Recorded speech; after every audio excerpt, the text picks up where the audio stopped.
Assalamualaikum warahmatullahi wabarakatuh. Innal hamdalillah nahmaduhu wa nasta'inuhu wa nastaghfiruh wa na'udzu billahi min shururi anfusina wa sayyiati a'malina. May yahdihillahu fala mudilla lahu wa may yudlil fala hadiya lahu.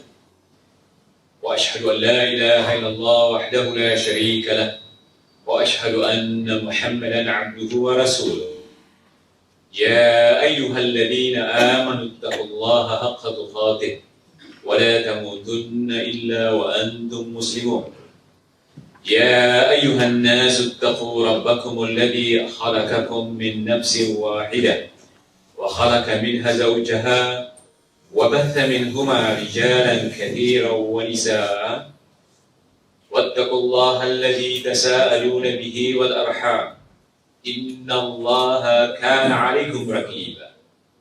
يا أيها الذين آمنوا اتقوا الله وقولوا قولا سديدا يصلح لكم أعمالكم ويغفر لكم ذنوبكم ومن يطع الله ورسوله فقد فاز فوزا عظيما. أما بعد فإن أصدق الحديث كتاب الله عز وجل وأحسن الهدي هدي محمد صلى الله عليه وسلم وشر الأمور محدثاتها فإن كل محدثة بدعة وكل بدعة ضلالة وكل ضلالة. أيها الأحبة yang berbahagia, pengurusi, datuk-datuk, datin-datin, para ibu bapa, puan-puan, tuan-tuan, hadirin hadirat muslimin muslimat, a'azzakumullah. Saya ucapkan terima kasih kerana diundang untuk berita sekecil pada pagi ini. Dan secara umum saya doakan yang diminta tadi supaya saya doakan, dan sama-sama kita membaca yang hafal membaca doa Al-Quran, yang mana Allah mengajar kita secara umum mendoakan sekalian orang-orang Islam yang sudah meninggal. Yaitu doanya Rabbana ighfir lana dhunubana wa li ikhwanina alladhina sabaquna bil iman. Amin ya rabbal alamin. Saya dipahamkan antaranya supaya memperkatakan isu semasa, di antaranya isu Wahabi. Saya membekalkan sebuah buku, yang mana buku ini sebenarnya baru 2 hari siang. Jadi di sinilah bapak pertama saya membedah buku ni. Kebiasaannya sama ada seminar ataupun kuliah-kuliah saya bawa buku. Kerana ini juga adalah perintah daripada Rasulullah sallallahu alaihi wasallam, yang mana hadis diriwayatkan oleh Imam Syafi'i rahimahullah. Hadis ini hadis sahih, yang terjadi disahihkan oleh Ibn Hibban. Rasulullah SAW bersabda, khairul ilm bil kitab atau bil kitabah atau kama qala. Maksudnya, selamatkan ilmu kamu dengan adanya kitab ataupun dengan ditulis. Makanya Rasulullah SAW diajar oleh Jibril tentang agama ini dengan Al-Quran. Cuma Rasulullah SAW tidak mampu untuk membaca, yang mana bila wahyu turun yang pertama, Jibril mengatakan kepada Rasulullah, Iqra. Kata Rasulullah SAW, ma'ala Iqra. Rasulullah SAW mengatakan, saya tidak boleh membaca. Kemudian apabila dipeluk oleh Jibril, maka diajarkan, Iqra bismi rabbikal ladzi khalaq. Itulah ayat yang pertama turun kepada Rasulullah SAW. Jadi ayat yang pertama menyuruh kita Iqra, yakni ada buku. Dan Rasulullah SAW menyuruh kalau kita belajar, perlu ada buku. Rasulullah SAW mengajar para sahabat dengan buku namanya Al-Quran, dengan wahyu.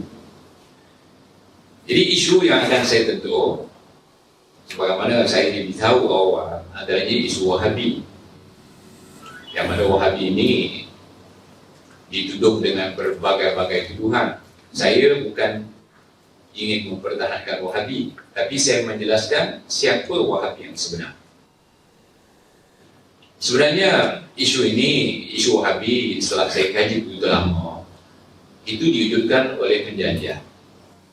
Ya, kalau kita nak jadi rujukan buku ini, mudah-mudahan dapat dimanfaatkan oleh semua. Wahabi ini wujud. Kalau kita lihat di halaman 18, Wahabi ini wujud. Tapi Wahabi yang wujud ini adalah Wahabi yang wujud pada kurun kedua hijrah. Kalau kita ambil tebuk-tebuk daripada kitab ni, saya katakan tadi ya, Rasulullah SAW selamatkan ilmu kamu dengan kitab ataupun dengan ditulis. Kalau tidak mampu menulis, kurang-kurangnya kita menyemak apa yang ada. Jadi buku di depan para ibu, para bapa, tuan-tuan, puan-puan boleh dimanfaatkan. Ya. Di halaman 19, kita terus kepada tajuk kerana saya takut waktu tidak mencukupi. Ya, pada abad kedua hijrah, yakni di Maroko, Afrika Utara, telah muncul sebuah negara Wahabi di tahun hijrah kedua, yakni Wahabi yang pada mulanya dipimpin oleh Al-Wasibi. Keturunannya melahirkan seorang yang bernama Abdul Wahab bin Abdul Rahman Ar-Rustum. Pemimpin ini mempunyai sebuah negara yang disebut negara Wahabi, di mana di Maroko. Pemimpin Wahabi ini yang dikatakan Abdul Wahab bin Abdul Rahman Ar-Rustum, dia memusuhi ahli sunnah, mengadakan peperangan terhadap negara Islam yang di luar pemikirannya ataupun di luar ideologinya. Ini yang saya akan kupas. Adapun yang dikatakan Wahabi yang dituduh sebagai sesat, sebenarnya Wahabi inilah yang wujud di Maroko, di Afrika Utara, yang mana mereka asalnya keturunannya adalah keturunan Iran, yang mana asal keturunan mereka itu dibunuh oleh Khalifah yang keempat Ali radhiyallahu anhu di Nahrawan. Tetapi mereka dapat lari, dapat lepas dan mereka mendirikan sebuah negara yang dikatakan negara Wahabi. Ala kulli hal, kita lihat semak sedikit apa yang ada dalam buku ni supaya besok kalau orang mengatakan apakah wujud Wahabi, ia wujud Wahabi. Tetapi Wahabi yang di tahun hijrah kedua. Tapi Wahabi sekarang yang dimaksudkan oleh mereka adalah Wahabi yang dinasabkan kepada Muhammad bin Abdul Wahab At-Tamimi. Jadi Muhammad bin Abdul Wahab At-Tamimi dia lahir di Najd. Wahabi yang sebenar muncul di utara Afrika sana, yakni di Maroko. Saya tidak baca keseluruhannya, kita tebuk-tebuk yang paling penting sekali, ya. Jadi kerajaan Wahabi pertama itu dikatakan kerajaan Wahabi Rustumiyah. Dinasabkan kepada pendiri bapa atau datuk pada pendiri negara ni, iaitu Rustum. Kerajaan Wahabi yang ada di Afrika ataupun di utara Afrika ni, di Maroko, sangat kejam.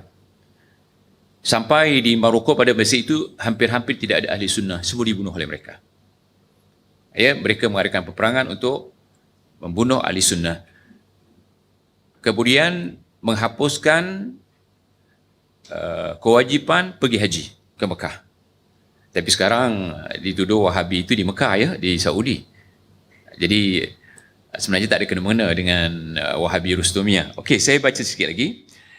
Kerajaan Rustumiyah yang dikatakan kerajaan Wahabi ini, pemimpin Abdul Wahab bin Abdul Rahman bin Rustum ini bertindak ganas membunuh orang-orang yang tidak sepahaman dengan mereka. Ini ceritanya panjang. Ya, ribuan orang yang dikatakan ahli sunnah wal jamaah dibunuh oleh mereka. Sekali lagi saya katakan bahawa Wahabi ini adalah Wahabi yang benar-benar wujud di Maroko pada tahun hijrah yang kedua. Kalau kita kembali ke halaman 21, pengasas dan pendiri Daulah Wahabi atau Wahabiyah. Saya kupas ni supaya kita jangan keliru. Wahabi yang mana yang difatwakan oleh ulama yang dikatakan Wahabi yang sesat. Kalau Wahabi ini betul sesat. sepakat semua ulama, sama ada di Maroko ataupun di luar Maroko, mengatakan bahawa Wahabi ini betul-betul sesat kerana dia merubah syariat Islam. Tapi Wahabi ini dilupakan sekarang. Dan diwar-warkan Wahabi yang kononnya Wahabi yang sesat adalah Syekh Muhammad bin Abdul Wahab At-Tamimi. Kalau dinasabkan secara bahasa, Wahabi ini dinasabkan kepada pendirinya, Wahab. Kalau Abdul Wahab Ar-Rustum, kalau dikatakan Wahabi, benar. Sebab Wahabi, kalau kita terjemahkan ke dalam bahasa Arab, Wahabiyah ia dinasabkan kepada pendiri pahaman ni, ideologi ni. Jadi kalau katakan Wahabiyah, Wahabisme. Ism di sini bermaksud satu ideologi pahaman yang dicipta oleh pendirinya. Kalau kita kembali kepada Quran hadis, Islam bukan ideologi. Islam akidah, wahyu. Sebab Islam datangnya daripada Allah. Ideologi datangnya daripada pemikiran manusia. Jadi kalau dikatakan Wahabiyah, itu dinasabkan ideologi ini kepada pendirinya. Kalau kita kembali kepada apa yang dituduh sekarang Muhammad Abdul Wahab sebagai pendiri Wahabi, dinasabkan kepada mereka tidak betul. Dinasabkan kepada Muhammad tidak betul. Sebab Muhammad bin Abdul Wahab. Kalau dinasabkan kepada Muhammad Abdul Wahab, kita tak boleh katakan Wahabi. Kita katakan Muhammadiyah. Tetapi kalau dinasabkan kepada Wahabi yang wujud di Maroko pada tahun Hijrah kedua, benar. Sebab namanya Abdul Wahab bin Abdul Rahman Ar-Rustum. Jadi yang kita nak bincang sebentar ni adalah Wahabi yang ada di utara Afrika. Wahabi ini benar-benar wujud oleh kerana keganasannya, kejahatannya, pahamannya yang radikal, pahamannya yang memusuhi ahli sunnah wal jamaah, maka bangun ulama, maka dihukum. Wahabi yang di Maroko ni, Wahabi yang dikatakan Wahabi Rustumiyah ataupun Daulah Wahabi Rustumiyah, ulama bangun dan mengeluarkan fatwa, banyak buku yang ditulis. Di antaranya Syekh Al-Lakhmi dan Syekh yang menjadi mufti di Maroko. Dalam bukunya, saya ambil sedikit fatwanya. Ya, Wahabi yang wujud di Maroko adalah Wahabi yang sesat pengganas. Wahabi yang dikatakan Wahabi takfiri, yang suka mengkafirkan orang lain yang di luar kelompoknya. Dikatakan juga Wahabi yang tabdi'i, yang suka membid'ahkan orang-orang yang di luar kelompoknya. Tadlil, yang suka menyesatkan orang-orang di luar kelompoknya. Jadi yang difatwakan oleh Al-Lakhmi dan disalahguna fatwa ini kemudian dilontarkan kepada Syekh Muhammad bin Abdul Wahab yang lahir di Najd. Ini tidak kenalah. Maksud saya, fatwa ulama Maroko yang memfatwakan bahawa golongan Wahabi di Maroko itu sesat, kafir dan sebagainya, digunakan sekarang fatwa itu untuk Syekh Muhammad Abdul Wahab. Sedangkan Ar-Rustumi ataupun Syekh Al-Lakhmi mengatakan pendiri negara Wahabi yang ada di Maroko di abad kedua, dia wafat, siapa namanya? Abdul Wahab bin Abdul Rahman Ar-Rustum, dia wafat, dia mati 170. Muhammad Abdul Wahab, dia lahir 1115 Hijriah dan dia wafat 1204. Jadi bagaimana fatwa yang ditulis oleh Syekh Al-Lakhmi yang memfatwakan bahawa Wahabi Rustumiyah yang lahir di Maroko di abad kedua itu sesat, sekarang digunakan untuk Syekh Muhammad Abdul Wahab, yang Syekh Muhammad Abdul Wahab lahir 1115 dan wafat 1204. Bagaimana fatwa orang yang belum lahir difatwakan oleh orang sekarang sebagai sesat dan sebagainya. Jadi mereka menyalahgunakan fatwa yang ditulis oleh ulama Maroko dan digunakan untuk menyesatkan Syekh Muhammad Abdul Wahab. Walaupun saya 11 tahun di Mekah, saya belajar dengan masyayikh di Mekah. Saya bukan belajar dengan syekh-syekh Saudi saja. Daripada Yaman, daripada Jordan, daripada Syria. 11 tahun saya menghabiskan masa untuk bertalaki dengan syekh-syekh yang ada di Mekah tu. Semua saya duduk. Tapi mereka menyangka bahawa saya duduk dengan Syekh Wahabi. Dan bila saya tanya kepada Syekh Wahabi, di mana Syekh Wahabi di sini, mereka katakan Wahabi tidak wujud di Saudi. Tetapi penjajah British yang tak suka dengan gerakan yang dibawa oleh Syekh Muhammad Abdul Wahab, dia katakan gerakan Salafi, dan kita tahu bahawa Yahudi yang datang ke negeri kita, ataupun penjajah yang datang ke negeri kita, dia adalah Yahudi. Kita tahu bahawa markas Yahudi itu di London. London tak ada hasil, tapi dia membangun begitu pesat. Kerana ada Yahudi di situ.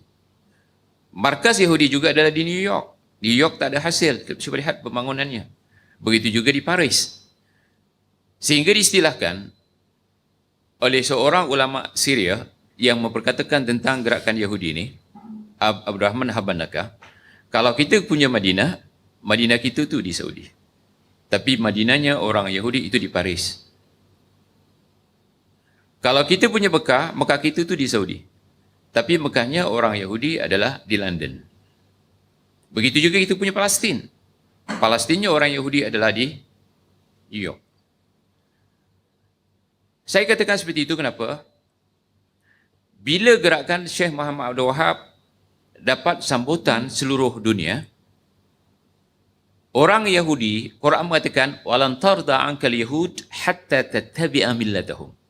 Orang Yahudi tidak akan reda kepada orang Islam yang benar-benar kembali kepada Quran hadis, kecuali dihancurkan supaya ikut mereka. Jadi Yahudi mau kita ikut dia, sejarahnya Yahudi kerjanya merosakkan agama Allah. Jadi kalau kita ikut Yahudi, Yahudi mau kita merosakkan agama Allah. Dalam surah Al-Baqarah dijelaskan bahawa Yahudi bermusuh dengan Jibril. Dan kita lihat Yahudi membunuh ramai. Bani Israel membunuh ramai para nabi di kalangan mereka, yaqtulunal anbiya.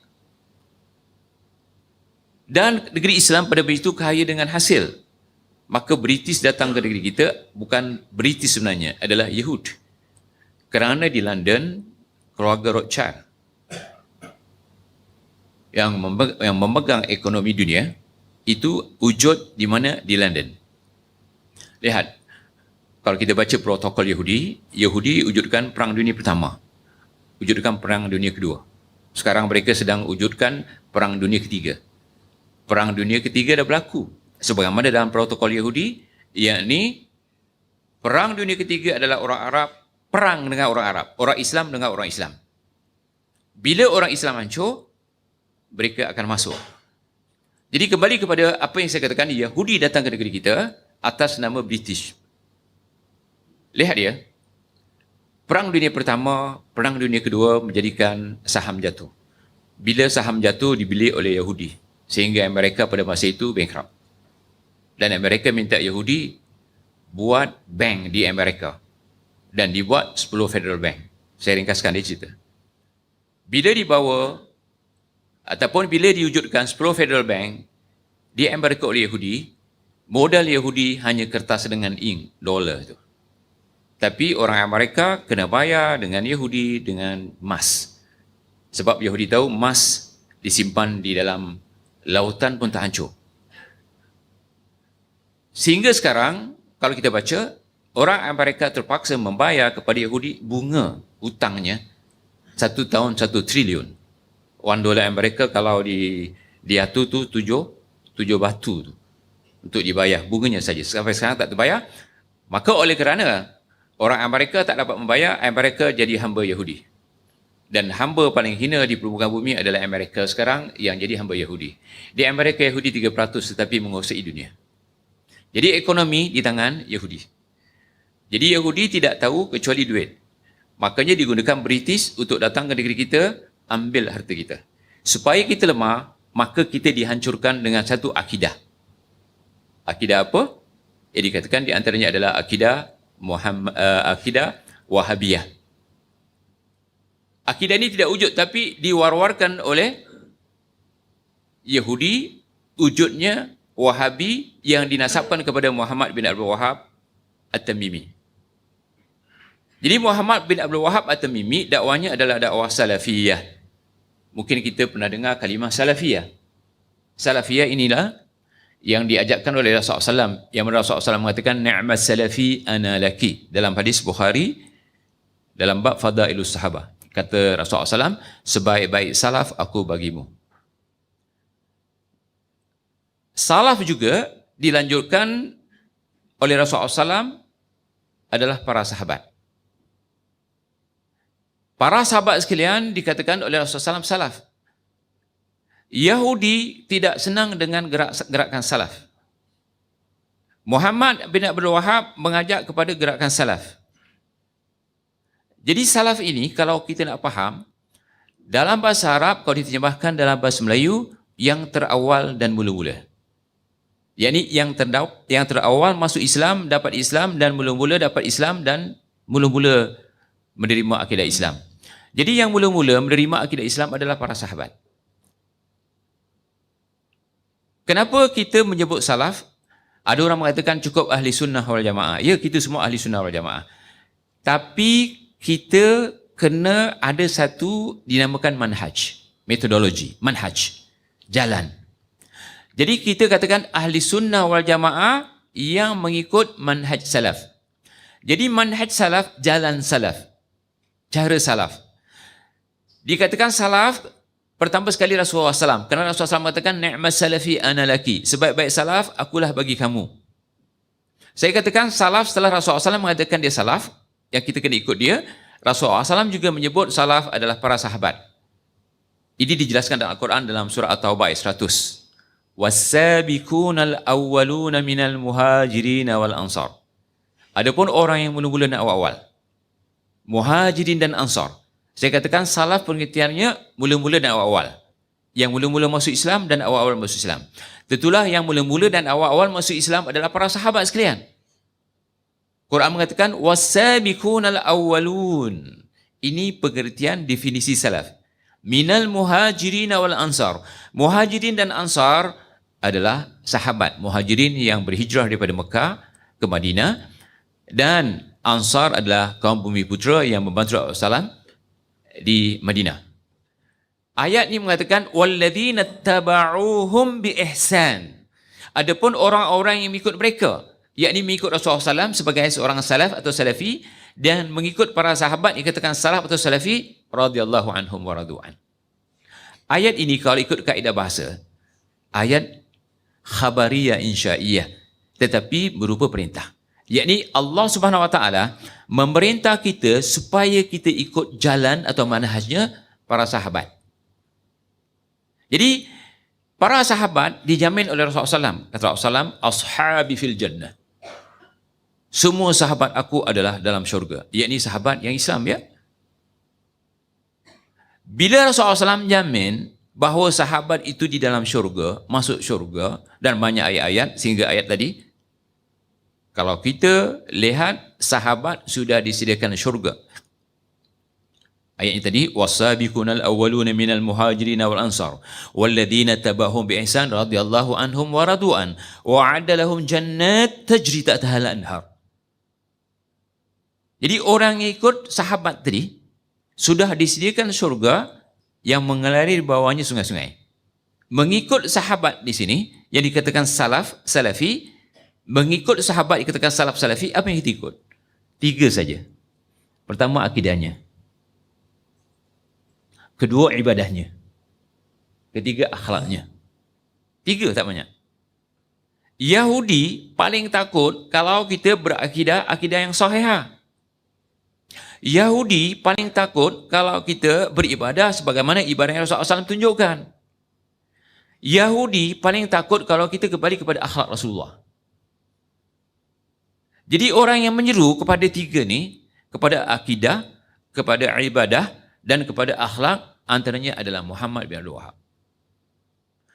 Tidak senangnya Yahudi kepada Muhammad bin Abdul Wahab yang pada masa itu bergerak dengan keluarga As-Saud, As-Saud yang katakan sekarang Saudi, dapat kejayaan. Sehingga di Mekah dan di Madinah atau di Hijaz, Dulu banyak kubur-kubur yang disembah.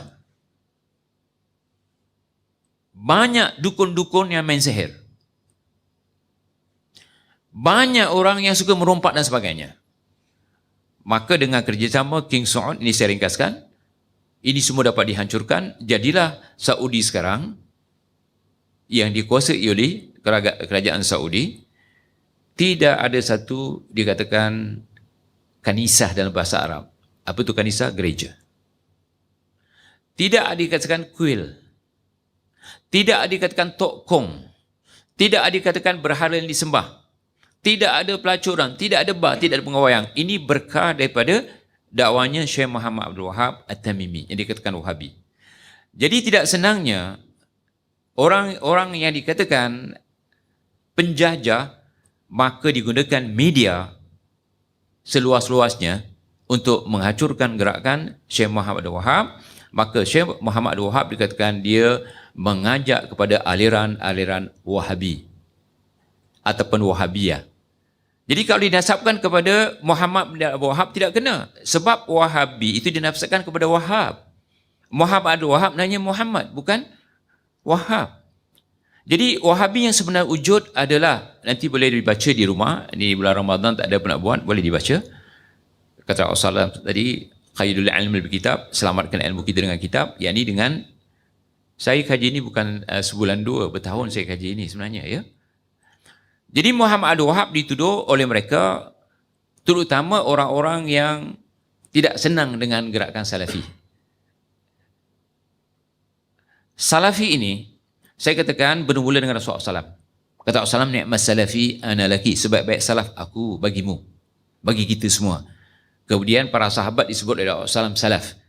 Setelah sahabat disebut oleh Rasulullah SAW juga adalah tabi'in dan tabi'ut tabi'in. Kena faham ya apa itu salaf. Kalau tak faham salaf, memang saya katakan ini sia-sia. Salaf dimaksudkan yang mula-mula dan awal-awal. Apa dia? Menerima Islam sebagai akidah. Menerima Islam sebagai agama. Itulah yang mula-mula dan awal-awal para sahabat. Kenapa kita kena ikut manhaj salaf ataupun jalan salaf? Kerana kata Rasulullah SAW, ashabi fil jannah. Semua salaf yang berupa sahabat dalam syurga. Kenapa kita ikut mereka? Kerana kita nak masuk syurga. Kenapa mereka masuk syurga? Kerana mereka tiga yang selamat. Pertama, akidah tidak syirik. Kedua, ibadah tidak berbau bid'ah. Kalau istilah bid'ah ini digunakan. Ketiga, akhlak mereka adalah akhlak Rasulullah SAW. Akhlak Qur'ani. Yahudi dari dulu, sejak Nabi yang awal dan Rasul yang awal, mereka tidak terima. Sehingga diturunkan Taurat dan Zabur, Injil, mereka rubah. Kenapa mereka rubah? Kerana mereka tak suka dengan agama Allah. Bila diubah, agama Allah berubah. Yakni tidak sebagaimana diturunkan daripada langit. Begitu juga para Nabi dan para Rasul, para Nabi dibunuh oleh mereka. Dan bila Nabi Muhammad diutus oleh Allah sebagai Nabi, dia membawa agama yang benar, agama yang sempurna, dah cukup, tak ada kekurangan. Yahudi lagi marah. Kita katakan agama yang dibawa oleh Nabi Muhammad adalah agama yang cukup sempurna kerana Allah mengatakan al-yawma akmaltu lakum dinakum wa atmamtu alaikum ni'mati wa raditu lakumul Islam madinah. Ayat ini turun di perhimpunan paling besar, yakni dikatakan Haji Akbar. Di mana? Di Arafah, di atas mimbar. Rasulullah SAW membacakan ayat ini setelah turun pada hari itu. Allah berfirman, hari ini aku sudah sempurnakan agama kamu. Al-yawma akmaltu lakum dinakum wa atmamtu alaikum ni'mati, dan aku sudah cukupkan nikmat kamu. Apa dia? Islam. Kerana ditutup wa raditu lakumul Islam madinah, dan aku hanya meridai, kata Allah, agama Islam sebagai agama kamu. Jadi agama Islam yang benar ini tidak disukai oleh Yahudi. Kita sekarang yang mempertahankan agama yang paling komplit, paling benar. Yahudi punya agama dah tak diterima oleh Allah. Begitu juga Nasrani. Jadi agama yang diturunkan kepada kita ini, Allah mengatakan sudah sempurna, sudah cukup, tak ada kekurangan. Wa tammat kalimatu rabbik, sebagai penguat. Sudah tamat kalimat Tuhanmu. Yakni agama ini sudah tamat. Kalau kita dah tamat. Farratna fil kitabi min syai'. Quran mengatakan dalam agama Islam ini diturunkan kepada Nabi Muhammad tidak tertinggal walaupun benda yang paling kecil sekali. Makanya kalau ditanyakan nanti tentang Islam ini semua ada jawapan dalam Quran dan hadis. Tetapi jangan ambil di luar Quran dan hadis. Jadi Syekh Muhammad Abdul Wahab mengajak kita supaya kembali kepada Al-Quran dan hadis. Kerana Rasulullah SAW dalam hadis yang sahih, taraktu fikum amraini ma in tamassaktum bihima falan tadillu abada, kitab Allah wa sunnata rasulih. Lihat, Rasulullah bersabda, aku tinggalkan kepada kamu dua perkara, tak banyak.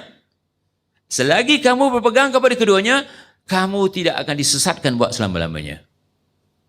Apa dia? Kitab Allah dan sunnah Rasulnya. Jadi kitab Allah dan sunnah Rasulnya dua-dua wahyu. Kalau kita kembali kepada keduanya, kita akan selamat.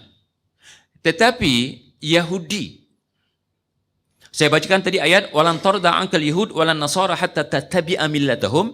Yahudi dan Nasrani tidak akan redha kepada kamu kecuali kamu ikut mereka. Ikut mereka apa? Hancurkan agama Allah. Ikut mereka apa dia? Makanya Yahudi menghancurkan agama Allah melalui dua. Satu, wujudkan peperangan dengan senjata, dan satu, peperangan yang bukan Ghazul Fikri, brainwash. Maka untuk menghancurkan Islam, ada satu orang Yahudi laknatullah namanya Abdullah bin Sabah. Pernah dengar namanya ya?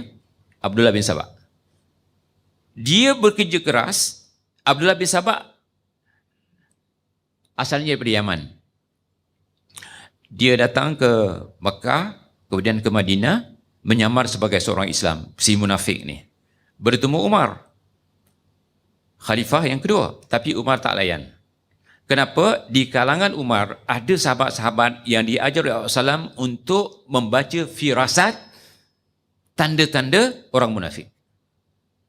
Biasanya orang-orang seperti Abdullah bin Sabah, seorang pendeta, kalau datang ke sebuah negara, dibentang kapit merah. Tapi Umar tak layan. Maka Abdullah bin Sabah ini jahat. Untuk menghancurkan Islam. Bila tidak dilayan di Madinah, dia pergi Mesir. Di Mesir diwujudkan satu ajaran yang menyebabkan ajaran itu umat Islam berpecah belah. Apa ajarannya? Mengangkat Ali. Apa katanya? Malaikat salah turun. Patut turun kepada Ali, tetapi turun kepada Muhammad. Dakwaan ini ada dalam kitab mereka. Nama kitab mereka Al-Kafi oleh Kulaini. Maka tidak boleh dibuang. Sebab Kulaini dianggap Bukhari mereka. Al-Kafi sebagai kitab Bukhari mereka. Siapa? Syiah. Jadi Abdullah bin Sabah menghancurkan, katakan Abu Bakar kafir, Umar kafir, Uthman kafir, Ali saja yang betul. Sedangkan Ali radhiyallahu an yang disebut di dalam Al-Quran, dia adalah termasuk ahlil bait yang dimuliakan oleh Rasulullah SAW, dan ahli juga membaiat kepada Rasulullah SAW. Jadi kata Abdullah bin Sabah ni, malaikat salah turun, patut turun kepada Muhammad tapi turun kepada Ali. Pahaman ini berkembang di mana? Di Mesir. Kedua, diwujudkan satu pahaman Sufi. Sufi ini, minta maaf, bukan kalimah Arab. Sufi kalimah Yunan. Asal kalimah filosofia, falsafah. Sufi diambil daripada kalimah filosofia, Sufi daripada kalimah Sofia. Artinya, Sofia ini hikmah ataupun cinta ilmu. Kita katakan dalam Al-Quran semua bahasanya bahasa Arab tulen. Kerana Allah mengatakan bilughatin arabiyyin mubin. Bilughatin arabiyyin mubin. Quran menggunakan bahasa Arab asli yang tulen. Tidak ada bahasa ajam. Tetapi falsafah Sufi yang dasarnya falsafah itu daripada Yunan. Saya dulu bidang falsafah universiti. Jadi falsafah ini mencari kebenaran. Falsafah ada dua, tuan-tuan. Satu fizik, satu metafisik. Kalau fizik, tak jadi masalah, ini urusan dunia. Kata Rasulullah, antum a'lamu bi umuri dunyakum. Idza kana min umuri dunyakum fa'alaikum. Masalah fizik, masalah dunia. Kata Rasulullah, antum, kamu semua lebih tahu urusan dunia kamu. Bila urusan dunia kamu, kamu urus. Tapi metafizik adalah urusan agama. Urusan agama kalau tak dapat daripada wahyu tidak betul. Sebab agama yang dikatakan agama Yunan, agama Majusi, dia mencari Tuhan pakai akal. Mencipta agama pakai akal. Agama tidak boleh main akal. Maka dia kata Rasulullah, al-aql fil qalbi. Akal kita ni tunduk kepada hati, iman kita di sini. Kerana akal kita, seperti Imam Syafiq mengatakan, seperti mata kita, kita boleh tembus ke situ saja. Ada had. Jadi masalah ketuhanan dia di alam ghaib. Berita alam ghaib. Kalau tak ada berita daripada alam ghaib, kita tak akan tahu. Jadi agama Yunan ni adalah agama falsafah. Bila dia masuk kepada Islam, maka digunakan kaedah sufi, falsafah. Sufi itu falsafah sebenarnya. Jadi Abdullah bin Sabah mewujudkan sufi. Akhirnya sufi, dia tidak menerima Al-Quran. Dia pakai akal. Dan kalau menerima Al-Quran, Al-Quran dianggap, saya dulu terlibat dalam sufi lama. Dia menganggap Al-Quran sebagai kulit. Tapi mereka ada satu ilmu sufi, ilmu laduni. Pernah dengar ilmu laduni? Memang ada dalam Al-Quran satu ayat, وَعَلَّمْنَاهُ مِنْ لَدُنَّا عِلْمًا. Dan kami ajar dia, siapa dia? Nabi Haidir, dari sisi kami ilmu. Kalau kita ambil bahasa Arab, wa'allamnahu, hu, dia seorang, mufrad dalam bahasa Arab, single. Kalau kita katakan wa'allamnahu, Allah mengatakan aku ajarkan dia, Nabi Haidir, dari sisi kami ilmu. Sehingga Nabi Musa AS, bila terlepas mengatakan sabkul lisan, dia mengatakan tidak ada manusia paling alim di dunia kecuali aku. Maka ditegur oleh Allah. Kata Allah, ada manusia yang alim. Siapa dia? Nabi Haidir. Maka Nabi Musa segan kepada Allah, takut, malu, maka dia cari Nabi Haidir. Ceritanya panjang. Jadi bila jumpa Nabi Haidir, maka dia nak belajar dengan Nabi Haidir.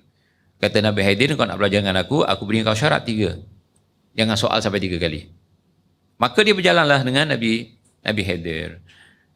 Dia tengoknya, Nabi Haidir tengok satu perahu, ataupun perahu di tepi laut. Dibocorkan. Dia dah fail satu. Syaratnya jangan tanya. Tapi dia tak sabar dia tanya. Kemudian jalan lagi. Dia nampak tembok nak roboh. Tiba-tiba Nabi Haidir betulkan. Dia tanya, kenapa kita nak betulkan? Kita tak kenal dengan penduduk ni. Dah 2 dia tanya. Yang ketiga lagi dahsyat. Dia jumpa anak kecil dibunuh. Siapa bunuh? Nabi Haidir. Nabi Musa bertanya, kenapa kau bunuh? Apa kata Nabi Haidir? Hada firaqi baini wa bainak. Ini saat perpisahan antara aku dengan kau. Kan tak boleh tanya, tapi ditanya juga. Adapun perahu yang dibocorkan, itu dijual oleh penjualnya cara ghus, tipu. Dia nak rampas, maka dibocorkan. Bila bocor, dia tak jadi rampas. Kalau bocor, boleh ditampal. Kalau dirampas, dia tak ke laut. Yang kedua, tembok yang nak roboh tu, di bawahnya ada harta anak yatim. Kalau dah roboh, mungkin orang yang tak amanah akan ambil duit tu. Yang ketiga, anak kecil, kalau dibiarkan besar, menyebabkan 2 mak bapaknya masuk neraka. Jadi ilmu ni diajarkan kepada Nabi, siapa? Nabi Haidir. Kenapa tidak diajarkan kepada Nabi Musa? Jadi dikatakan di sini, wa'allamnahu, hanya Nabi Haidir dapat ilmu tu. Tetapi orang sufi mengatakan, tak, kami dapat ilmu langsung daripada Allah, ilmu laduni. Saya katakan, tidak ada ulama tafsir yang besar seperti Qurtubi, Fathul Qadir, dalam tafsir-tafsir yang mu'tabar, mengatakan bahawa ilmu ini adalah ilmu direct daripada Allah. Tak ada. Jadi ilmu yang dikatakan direct daripada Allah, itu daripada Allah diturunkan kepada para Nabi. Adapun yang diturunkan kepada, ia katakan ketua-ketua sufi, itu ajaran Abdullah bin Sabah. Subhanallah. Jadi Abdullah bin Sabah menghancurkan dengan ajaran sufi, berpecah manusia, dan sufi di Malaysia paling kurang ada 30 tarekat sufi yang mengkafirkan satu dengan lain, walaupun tak terang-terangan. Jadi Yahudi datang ke negeri kita, menghancurkan kita dengan ajaran Sufi di antaranya. Dan melenyapkan ajaran Salafi, yang dikatakan Salafi itu Wahabi. Jadi kalau dikatakan Wahabi sekarang itu adalah Salafi. Dan kita disuruh kembali kepada ajaran Salafi sebagaimana dijelaskan oleh Rasulullah SAW. Okey, kita kalau lihat halaman 23, pengasas dan pendiri Daulah Wahabi dan Wahabiyah. Pendiri Daulah Wahabi, Rustumiyah, yang sebenar ialah Abdul Wahab bin Abdul Rahman bin Rustum. Iaitu di abad kedua, di mana di Maroko. Muhammad Abdul Wahab lahir bila? Muhammad Abdul Wahab lahir 1115. Abdul Wahab bin Abdul Rahman Rustum, dia wafat 97. Dia 197. Abad kedua, 197. Jauh sangat. Tetapi saya katakan British, penjajah, Perancis di antaranya menggunakan fatwa Syekh Al-Lakhmi dan Alwan Sarisi yang memfatwakan yang benar-benar yang sesat paling sesat, yang sesat paling sesat Wahabi yang dimaksudkan adalah Wahabi yang di Maroko, bukan Wahabi yang dikatakan yang ada di Najd. Jadi boleh dibaca semula apa yang saya jelaskan di sini kerana saya tulis genuine, di bawahnya ada footnote. Di bawahnya ada footnote. Jadi apakah Wahabi wujud? Ya. Tapi Wahabi yang dimaksudkan, yang difatwakan oleh para ulama salaf adalah Wahabi yang sesat adalah yang sebenar-benar Wahabi yang wujud di Maroko. Boleh baca rujukannya nanti kalau ada rujukannya, dan buku ini boleh dimanfaatkan insya-Allah. Kemudian di halaman 24, siapa pengasas dan penggerak Wahabi pertama? Itulah dia, keluarga Rustum. Yang memfatwakan bahawa Wahabi sesat, kita boleh lihat di halaman 26. Fatwa Syekh Ali bin Muhammad Al-Lakhmi, ulama Malikiyah. Syekh ini yang dikatakan Al-Lakhmi, kalau kita lihat di paragraf yang di tengah, lihat barisannya daripada bawah barisan kedua, dia lahir 478. Lahir 478. Ulama yang lahir 478 Hijriah itu memfatwakan Wahabi yang sesat adalah Wahabi yang di Maroko. Sebab Muhammad Abdul Wahab belum lahir. Tetapi fatwa inilah yang digunakan hatta oleh ulama Malaysia untuk menghukum Syekh Muhammad Abdul Wahab yang lahir di Najd. Yang lahir 1115 dan wafat 1204. Tak patut digunakan fatwa yang ditulis oleh ulama yang Muhammad Abdul Wahab belum lahir. Kedua, fatwa yang ditulis oleh sebab untuk mudahkan, lihat di halaman 27, Muhammad Alwan Sarisi lahir 914. Jadi orang kedua yang mengeluarkan buku memfatwakan bahawa gerakan Wahabi sesat, kafir, pengganas, teroris dan sebagainya, ini Syekh Alwan Sarisi. Tetapi Syekh Alwan Sarisi lahir 914. Muhammad Abdul Wahab lahir 1115, wafat 1204. Jadi bagaimana fatwa dua ulama ini, satu Al-Lakhmi dan kedua Muhammad Alwan Sarisi, boleh memfatwakan tentang Syekh Muhammad Abdul Wahab yang belum lahir? Itu persoalannya. Jamaah ya dimulakan oleh Allah Subhanahu Wa Taala. Kalau kita lihat hatta di Malaysia ini, fatwa untuk menghukum Syekh Muhammad Abdul Wahab diambil daripada fatwa dua ulama ini. Satu ulama, kalau kita lihat Muhammad Al-Lakhmi lahir 478, yang kedua Alwan Sarisi yang lahir 914. Jadi fatwa ini, siapa yang memberi fatwa ini? British. Supaya gerakan yang dikatakan gerakan Muhammad bin Abdul Wahab yang katakan dakwah salafiyah dihancurkan. Saya tak suruh kita ikut Muhammad bin Abdul Wahab. Tetapi kalau saya ditanya untuk berlaku adil, ini dia sejarah. Jadi Muhammad Abdul Wahab, gerakannya bukan gerakan yang dikatakan Wahabi yang dikarang oleh dia. Bukan dia punya ideologi. Banyak buku-buku yang ditulis oleh Syekh Muhammad Abdul Wahab sudah diterjemahkan ke dalam bahasa Melayu, ada di Malaysia. Semua kitabnya dimulakan dengan doa. Kemudian Quran, hadis, kata-kata ulama. Itu saja, cuba lihat. Misalnya satu buku Tauhid. Tuan-tuan boleh beli. Pertama, didoakan pembaca. Kedua, dibawanya Quran. Dibawanya hadis dan dibawanya kata-kata ulama. Itu saja. Hampir tidak ada perkataannya. Ini bermakna dakwah Muhammad Abdul Wahab benar.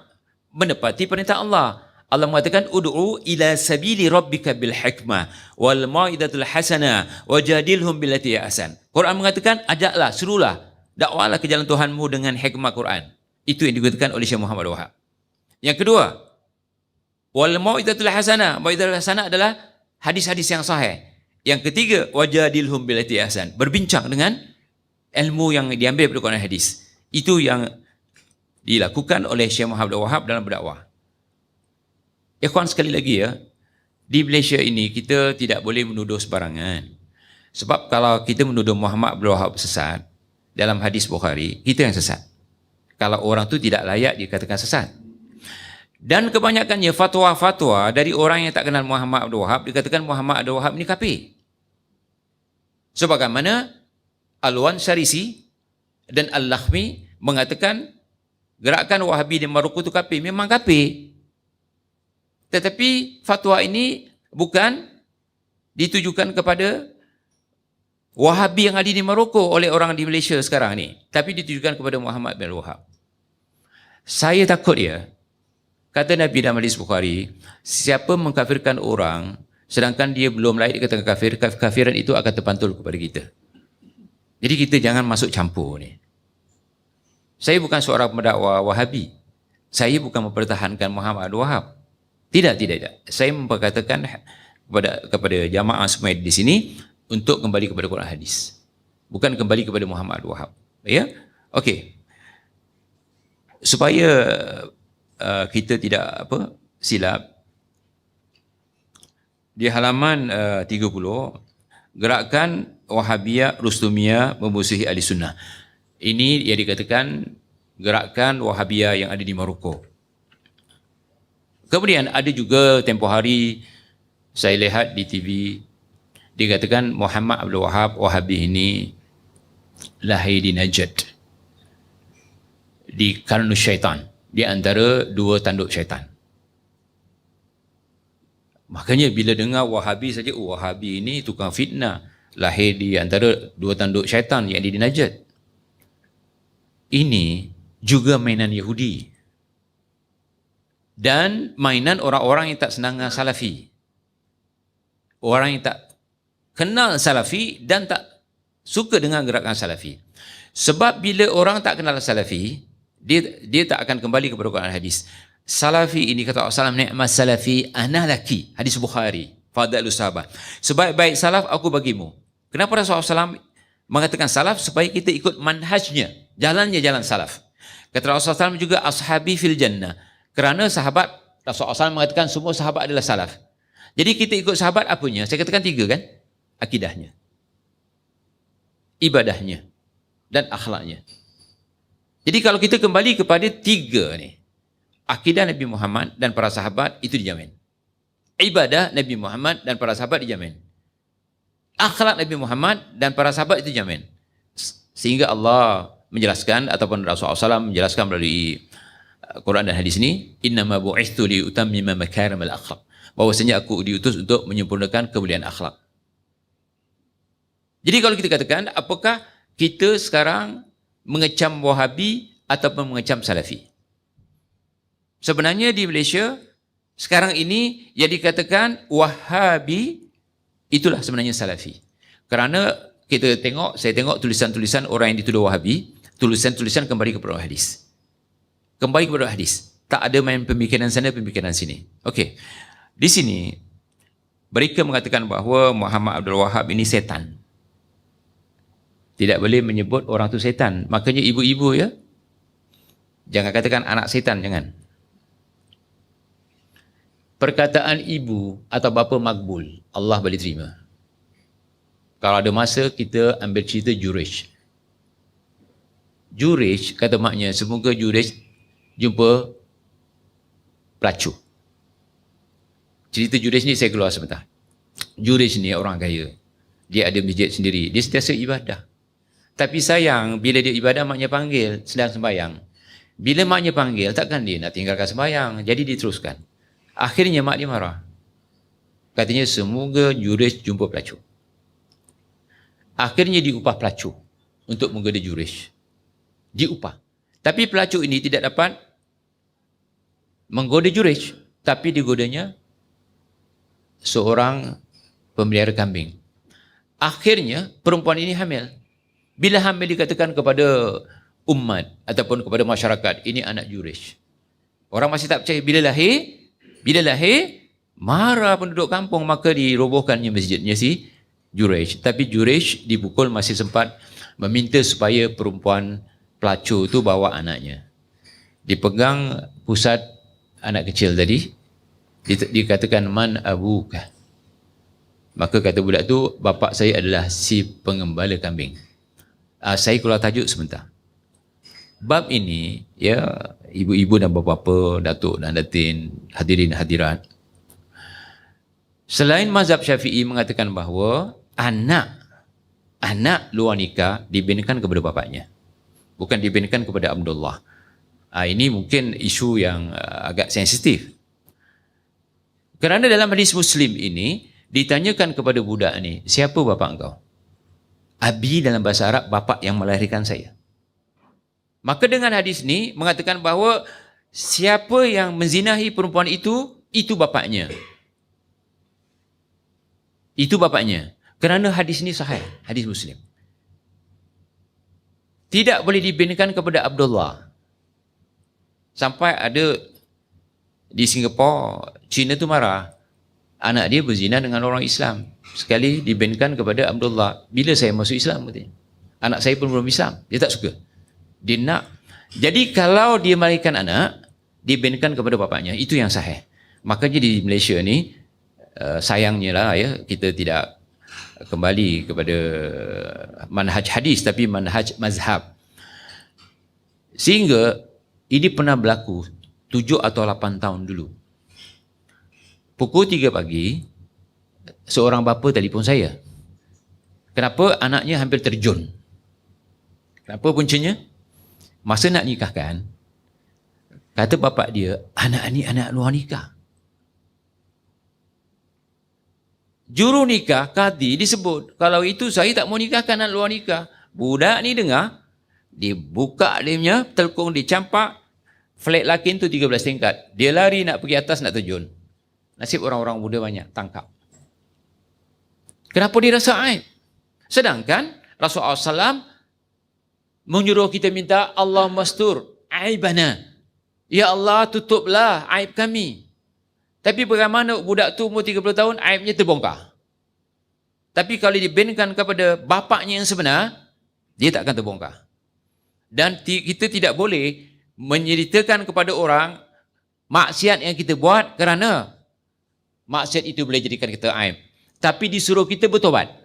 Allah cinta kepada orang tobat. Sebagaimana firman Allah dalam surah Al-Baqarah 222, innallaha yuhibbut tawwabina wa yuhibbul mutahhirin. Allah cinta kepada orang bertobat dan membersihkan dirinya. Tobat saja. Jadi kenapa saya katakan kata-kata ibu itu dan bapa makbul? Kata ibu Jurej sebab semoga Jurej melihat pelacur. Dia tak main pelacur tapi lihat makbul katanya. Maka jangan gunakan kalimah anak syaitan. Anak itu dan anak ini. Tak. Kita doakan. Sebab ditakuti malaikat aminkan makbul dia. Ya, ada cerita juga di Saudi, seorang budak suka isap rokok. Tapi bapaknya lama-lama tangkap. Kata bapaknya, kalau kau isap rokok, semoga ni, tengkuk kau patah. Sekali satu hari dia lari.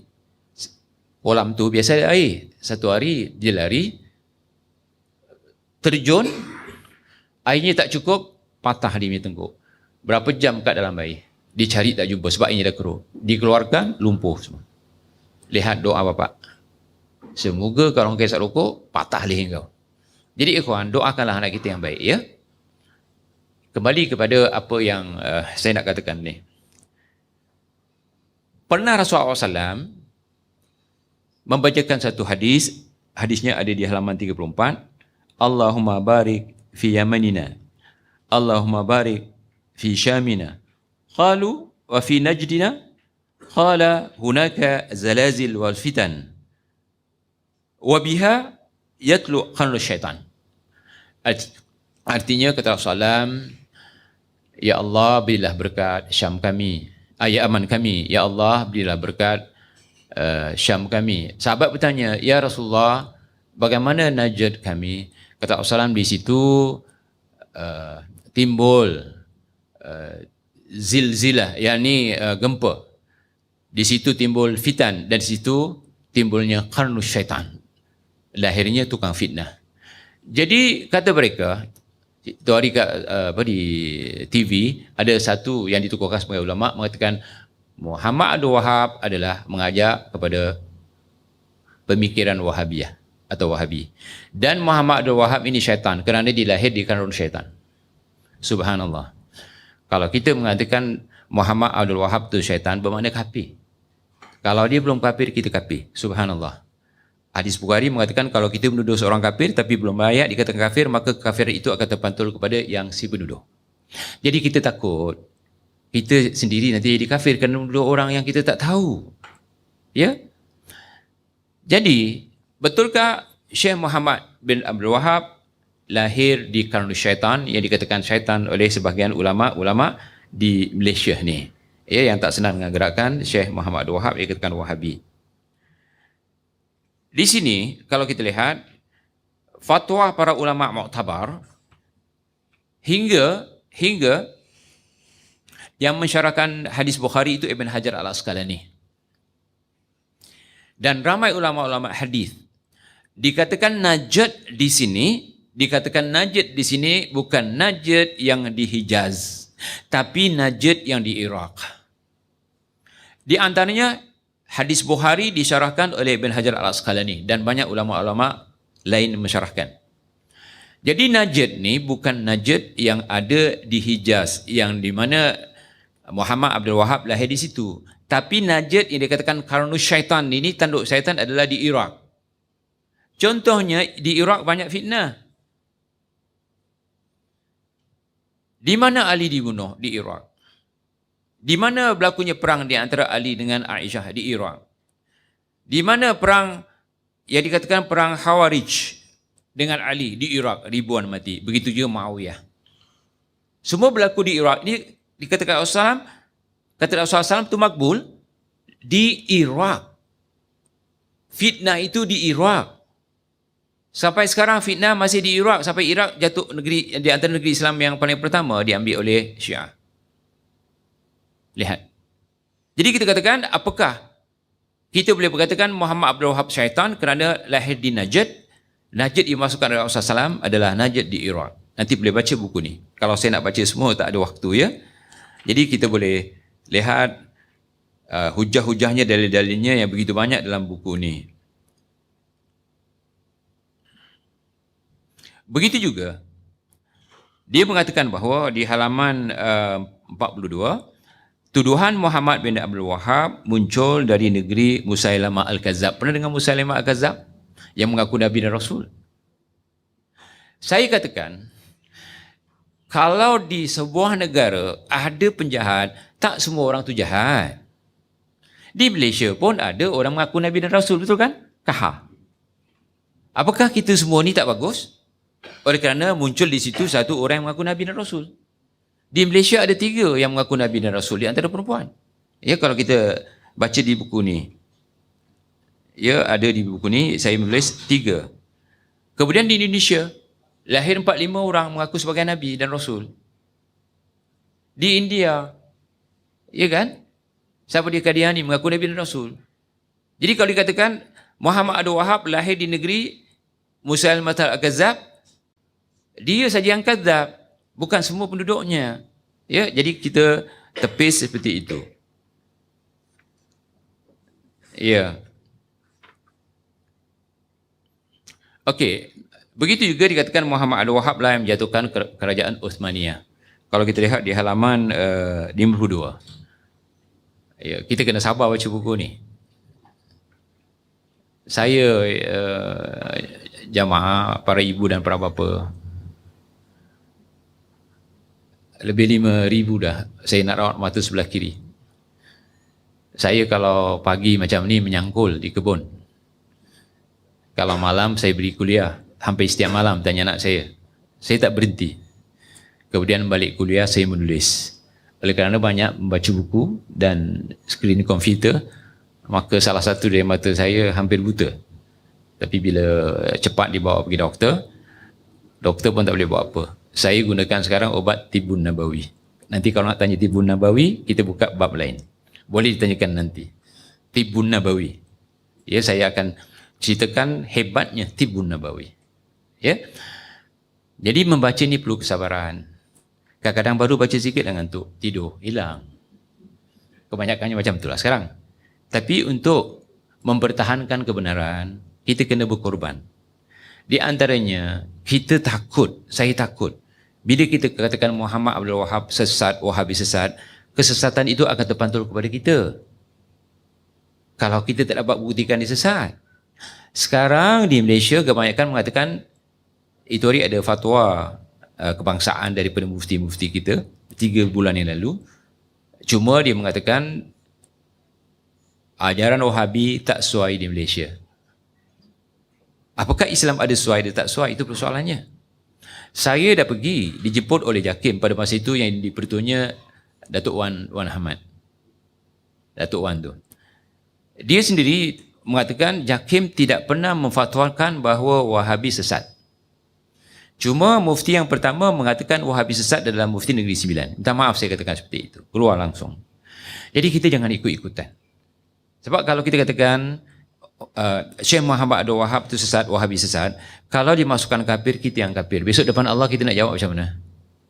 Lebih baik kita diam. Lebih baik kita diam. Jangan tuduh sembarangan. Dan tidak boleh melakapkan seseorang dengan lakap-lakap yang buruk, gelaran yang buruk. Sebab Quran mengatakan wala tanabadhu bil alqab. Jangan kamu gelar-gelarkan orang gelar-gelaran yang buruk, tidak boleh. Sama sekali tidak boleh, ya? Ada mengatakan Muhammad Abdul Wahab menjatuhkan pemerintahan Uthmaniyah. Setelah saya baca berbulan-bulan, saya cari buku-buku, saya pergi umrah, beli buku, sampai tambangnya saja 7,000 tambang buku tu. Jadi di antara buku saya baca, kejatuhan pemerintahan Uthmaniyah, Turkiya, itu kerana kelemahan pentadbirannya. Pemerintahan Uthmaniyah besar luas. Muhammad Abdul Wahab di Hijaz dalam skop yang kecil. Macam mana boleh menjatuhkan yang besar? Tetapi yang menjatuhkan pemerintahan Uthmaniyah, selain ditipu oleh penjajah kerana kelemahannya ditipu akhirnya dia jatuh, juga hancurnya pemerintahan Uthmaniyah di Hijaz itu kerana kabilah-kabilah yang diketuai oleh kaum Syarif. Kaum Syarif mengkhianati pemerintahan Uthmaniyah. Yang mana pemerintahan Uthmaniyah memberi senjata, memberi duit untuk melawan penjajah. Tetapi mereka pemerintahan Asy-Syarif ini ataupun kabilah-kabilah Asy-Syarif ini menggunakan duit ini untuk menghentam kerajaan Uthmaniyah. Saya tulis di sini dengan rujukan yang cukup. Jadi tidak ada fakta mengatakan bahawa Muhammad Abdul Wahab, gerakan Wahabi, menjatuhkan pemerintahan Uthmaniyah. Sekali lagi, pemerintahan Uthmaniyah adalah skopnya besar negerinya. Muhammad Abdul Wahab lahir di Hijaz, negeri yang kampungnya tak berapa besar. Bagaimana boleh menjatuhkan yang besar? Tetapi bila saya tengok fakta-fakta, pemerintahan Uthmaniyah jatuh kerana pentadbirannya yang tak betul. Kedua, rasuah. Ketiga, British, penjajah Perancis dan sebagainya bergabung untuk menjatuhkan pemerintahan Uthmaniyah. Dan Kamal Atatürk sendiri, saya sampai sekarang tidak jumpa siapa bapaknya yang sebenar, siapa emaknya. Diwujudkan oleh Yahudi, untuk menghancurkan pemerintahan Uthmaniyah. Ini ceritanya panjang. Kita boleh baca yang mana Kamal Atatürk adalah program Yahudi untuk menjatuhkan Khalifah Islamiyah yang terakhir. Jadi yang jatuhkan bukan Syekh Muhammad bin Abdul Wahab. Di halaman 55, Muhammad bin Abdul Wahab dan Arab Saudi bukan pencetus Wahabi. Bukan, ya. Okey. Kemudian ISIS. ISIS ni, Islamic State. Islamic State, apa dia? Of Syria in Syam, bukan in Syam. Sebab dalam bahasa Arabnya Daesh, Islamic State. Disebut di sini Syria in Syam, bukan in. Kenapa digunakan in? Kerana Syam besar. Syam, Iraq, Syria, Jordan, Palestin dan sebahagian daripada Lebanon. Jadi ISIS ni yang dipimpin oleh Abu Bakar al-Baghdadi. Abu Bakar al-Baghdadi pernah berkhidmat begitu lama dengan tentera Amerika. Setelah keluar, tamat berkhidmat dengan tentera Amerika masa mudanya, dia bersama Mossad. Mossad adalah pusat intelijen Yahudi. Di Mossad, keluar daripada Mossad, dia mengisytiharkan dirinya sebagai khalifah. Di Mossad, dia didoktrin, diajar bagaimana mempengaruhi orang muda untuk semangat wujudkan khalifah. Jadi sekarang dikatakan di internet, di laman-laman sosial ni, Wahabilah yang wujudkan ISIS. Sehingga dikatakan ISIS Wahabiyah. Sekali lagi Muhammad Wahab kena. Sebenarnya ISIS yang tujuannya untuk mewujudkan khalifah itu tidak betul. Sebab dalam hadis diriwayatkan Ibn Hibban kata Rasulullah SAW, al-khalifatu ba'di 30 atau 30. Khalifah selepas aku wafat ni hanya 30 orang. Saya kunu umara, akan berlaku pula bukan khalifah, pemimpin. Seperti Malaysia ada pemimpin, Indonesia ada pemimpin, Saudi ada pemimpin, Mesir ada pemimpin, itu pemimpin, bukan khalifah. Kalau nak jadikan khalifah tidak mungkin, kecuali akan muncul khalifah kata Rasulullah SAW, al-khalifatu min Quraisy. Khalifah itu daripada Quraisy. Bila dia? Kita yakin Imam Mahdi akan turun. Imam Mahdi Quraisy. Kata Rasulullah namanya sampai seperti namaku. Nama bapaknya sampai seperti nama bapakku. Huwa min Quraisy.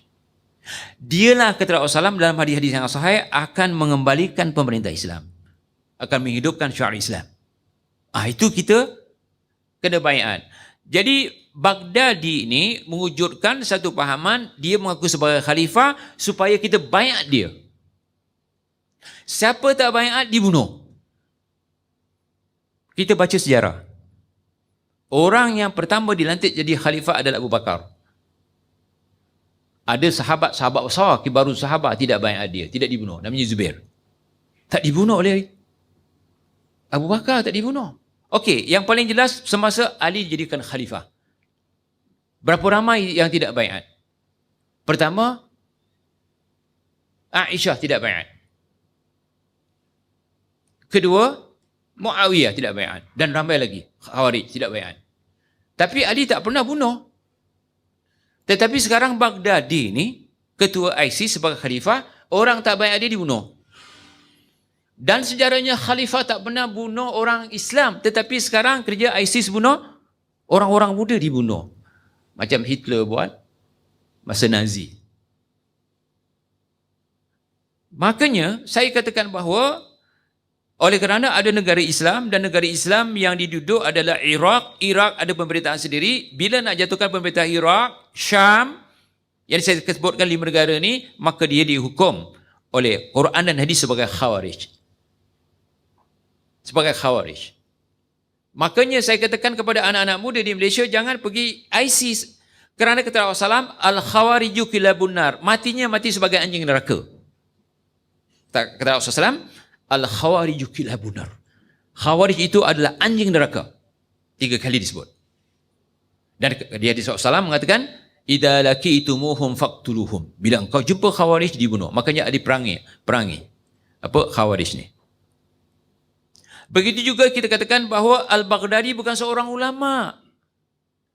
Daripada universiti mana dia dilahirkan? Syekh mana bertalaki? Dia bertalaki dengan syekh mana? Tidak ada.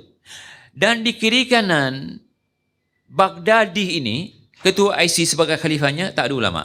Beritahu siapa ulamanya. Dia pakai ulama Syiah yang pakai satu teori mut'ah. Makanya ada perempuan-perempuan pergi sana, jihad seks. Mut'ah lah. Lihat. Jadi ini adalah satu dari pemikiran Syiah. Baghdadi ini. Kemudian, pengganas yang difatwakan oleh masyayikh, saya hubungi masyayikh tentang ISIS ni. Dia mengatakan bahawa ISIS adalah fitnah. ISIS adalah irhabi. Diistilahkan irhabi sebagai teroris. ISIS adalah pembunuh takfiri yang mengkafirkan orang di ruang kubuknya.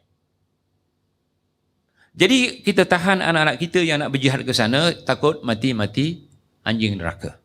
Ini hadis ya kawan. Begitu juga yang nak berjihad ini, ada mengatakan 5 rukunnya, ada mengatakan 7. Okey, kita lihat rukun jihad yang ditetapkan oleh ulama, antaranya Imam Syafi'i. Imam Syafi'i sendiri menetapkan, kita nak pergi jihad, ada rukunnya. Ada syaratnya. Pertama Islam. Okey? Anak-anak kita Islam. Kedua merdeka. Ya, ini bukan hamba. Kalau hamba kita kena minta izin kepada tuan. Ketiga tidak cacat. Keempat akil dan baligh. Berakal kemudian baligh. Kelima, izin ibu dan bapa. Izin ibu dan bapa. Kalau tak ada izin daripada ibu dan bapa, tidak boleh. Elakkan berhutang. Kalau banyak hutang tak boleh pergi jihad. Rasulullah SAW tak kasih. Dan ketujuh, izin pemerintah. Hatta di Singapura, walaupun pemerintah kafir, kita kena minta izin. Ini syarat yang ditetapkan oleh ulama-ulama semua mazhab. Jadi kalau tak ada izin pemerintah, pergi curi-curi, kalau matinya mati khawarij. Dan ISIS sendiri khawarij. Dan kalau kita lihat, saya katakan ya, ISIS tidak pernah membunuh orang kafir. Sedangkan di tengah-tengah Palestin itu siapa? Yahud. Tidak satu Yahudi pun dibunuh. Tetapi berapa ribu orang muda dibunuh yang tak mau ikut dia. Malah Kristian yang ada di Iraq, mereka war-warkan dibunuh. Tapi tidak dibunuh walaupun seorang. Jadi siapa ISIS yang sebenar? Dalam blog saya ada memperkatakan tentang konspirasi Yahudi. David Starr yang ada lingkaran ulah tu, sebagaimana saya katakan tadi, Yahudi akan wujudkan satu pemerintahan. Tak ada blok kiri, tak ada blok kanan, tak ada blok komunis, tak ada blok kapitalis. Dia wujudkan satu. Saya katakan bahawa Perang Dunia Ketiga, sebagaimana dalam protokol mereka, baca protokol mereka, Perang Dunia Ketiga adalah perang Islam dengan Islam. Makanya diwujudkan perang Iraq mula-mula dengan Iran. Kemudian,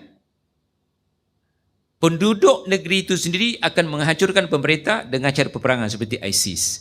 Dan ISIS target 5 negara paling kurang. Dan diwar-warkan bahawa ISIS akan mengambil Mekah dan Madinah. Jadi semua negeri Islam akan dirampas oleh ISIS setelah Syam. Syam tu di dalam genggamannya. Saya nak tanya, ISIS ni satu pengganas paling kaya, dia mana duitnya? Rompak bank pun berapa bilion ada. Ini hartanya berbilion-bilion. Dia ada senjata moden, pelancar peluru, ada kapal terbang, tank dan sebagainya. Daripada mana? Kita yang punya negeri kita pun tak mampu nak beli seperti itu. Ini satu manusia yang tiba-tiba muncul, tiba-tiba mampu mewujudkan senjata dan diajak orang muda dan internet. Makanya anak-anak kita kalau tidak diberi ilmu, dia akan semangat ke mana? Ke ISIS. Jadi kalau ditanyakan siapa ISIS, ISIS adalah fitan ataupun pengwujud fitnah akhir zaman. Jadi kalau ada orang mengatakan ISIS tu benar, bermakna dia tidak memahami apa itu ISIS. Saya jilid kedua ni, mukadimahnya saya tulis tentang apa itu ISIS. Jadi ISIS jangan diikuti kerana ISIS adalah pengganas besar. Saya kalau ada jamaah yang mampu jumpa Hussein Abbad yang masih hidup, seorang tokoh ulama besar yang mengajar di Masjid Madinah. Sampai pemerintah takut dengan ni. Sebab Saudi ni, kalau rakyat susah nak memberontak, kecuali ulama'nya suruh berontak. Tapi ulama'nya tak ada dengan pemerintah. Jadi Syekh Hussein Abbad ni sangat ditakuti. Bila saya tanya, Syekh, ma ra'yuk fi Da'ish? Dia kata apa? Hada ataupun hadhihi firqa dallah al-fitan. Dia katakan, inilah kelompok yang sesat, ditambah lagi khawarij dan tukang fitan, yakni memfitnahkan manusia supaya mati dalam keadaan khawarij. Jadi jangan dekati ISIS. Katakan kepada anak muda kita, bila dah semangat nak pergi ISIS, ditakuti mati jadi anjing neraka. Ya, banyak lagi cerita ISIS bagaimana ISIS diwujudkan oleh Yahudi. Bayangkanlah, dia jadi tentera Amerika, kemudian dalam Mossad, pusat intelijen Yahudi, tiba-tiba jadi ulama. Di mana dia belajar? Anda nak belajar, nak jadi ulama, kena masuk paling-paling universiti. Ada syekh-syekh kita yang kita bertalaki dengannya. Siapa? Syekh Al-Baghdadi. Khalifah tidak bunuh orang Islam, tapi Baghdadi kerjanya bunuh orang Islam. Ketua ISIS. Ya.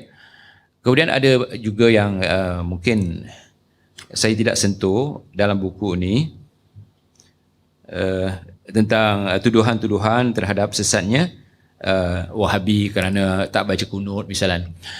Tadi saya sembahyang subuh dan sebelumnya sembahyang subuh. Ya, kunut ni masalah khilafiyah. Makanya banyak orang-orang yang bila tak baca kunut katanya Wahabi. Sedangkan saya pergi India, mazhab mereka kan berbeza dengan kita, tak baca kunut. Saya pergi Mesir, ada tempat yang tak baca kunut kerana mazhabnya bukan Syafi'i, walaupun majoritinya Syafi'i. Saya pergi Yaman begitu, ada masjid tak baca kunut. Saya pergi beberapa negara Islam, ya, saya pergi Indonesia juga, ada yang tak baca kunut. Seperti Muhammadiyah. Apakah itu semua Wahabi? Saya ditanya, kenapa tak baca kunut? Kalau kebetulan saya dijadikan imam, maka saya katakan, ada 5 hadis. Satu hadis ni saya nak bacakan. Seorang sahabat ditanya oleh anaknya, An-Nakhi, ya abati, sallaita hahuna khalfa Abu Bakar, Umar, Utsman wa Ali 5 sanawat, hal yaknud ya bunayya bid'ah. Hadisnya sahih. Ditanyakan oleh anaknya kepada seorang sahabat, wahai bapakku, engkau sembahyang di sini di belakang Abu Bakar, Umar, Utsman dan Ali 5 tahun, apakah mereka berkunut? Kata sahabat ini, kunut itu bid'ah. Tapi jangan hukum ya orang yang sembahyang di luar ni kunut bid'ah, jangan. Tolong, kita bukan mufti. Takkan dengar ceramah ni balik terus jadi mufti. Kita jangan ambil kerja yang bukan kerja kita. Ini masalah khilaf. Tetapi sayangnya bila tak kunut itu Wahabi. Dah bergaduh. Begitu juga dengan gerak-gerak jari. Gerak-gerak jari ini dikatakan sunnah mahjurah atau sunnah matrukah, sunnah yang ditinggalkan. Ada satu hadis sahih daripada Wa'il bin Hujir. Dia mengatakan, wa ra'aituhu yuharrikuha wa yad'u biha. Aku lihat Rasulullah SAW bila tahiyat dia menggerak-gerakkan jarinya, tapi gerak bukan gini. Bukan gini. Yang jadi kacau gini. Ini bukan gerak, ini ke atas ke bawah, ke atas ke bawah. Ada yang gini. Ini bukan gerak, ini ke depan ke belakang. Ada yang gini. Gini dia. Sikit saja, sikit saja. Dicondongkan, ditundukkan ke kiblat, sikit saja. Sikit saja. Sikit saja. Bukan gini. Yang ini dia bukan betul. Yang gini bukan betul. Ya, kalau di Saudi, orang Afrika gini. Lagi teruk. Jadi kita katakan, jangan kacau orang gerak-gerak jari kerana hadisnya sahih. Dan kata Rasulullah SAW dalam hadis sahih, gerak-gerak jari ini lebih ditakuti oleh syaitan daripada pukulan besi. Cuba lihat dalam bab tahiyat. Lihat dalam bab tahiyat. Ya? Jadi kita katakan itu bukan Wahabi, tapi dia nak gerakkan, nak hidupkan hadis yang sudah ditinggalkan. Ya, jadi inilah yang perlu kita fahami. Berapa jam buat kita? Sebab saya nak beri soal jawab, ruang soal jawab lebih panjang. Ya, okey. Saya rasa saya berhenti di sini dulu. Kalau ada soalan, sama ada ditulis ataupun terus ditanyakan, insya-Allah yang mampu saya jawab. Kalau tak mampu jawab, saya serahkan kepada pengurusi. Senang jawapannya, Allahu a'lam. Jawapannya Allahu a'lam. Imam Ahmad didatangi oleh 4 kumpulan. Ya, yang mana kumpulan itu mewakili kabilah-kabilah. Ditanyakan kepada Imam Ahmad tentang soalan-soalan. Imam Ahmad mengatakan Allahu a'lam. Allahu a'lam. Allahu a'lam. Lebih 20 Allahu a'lam.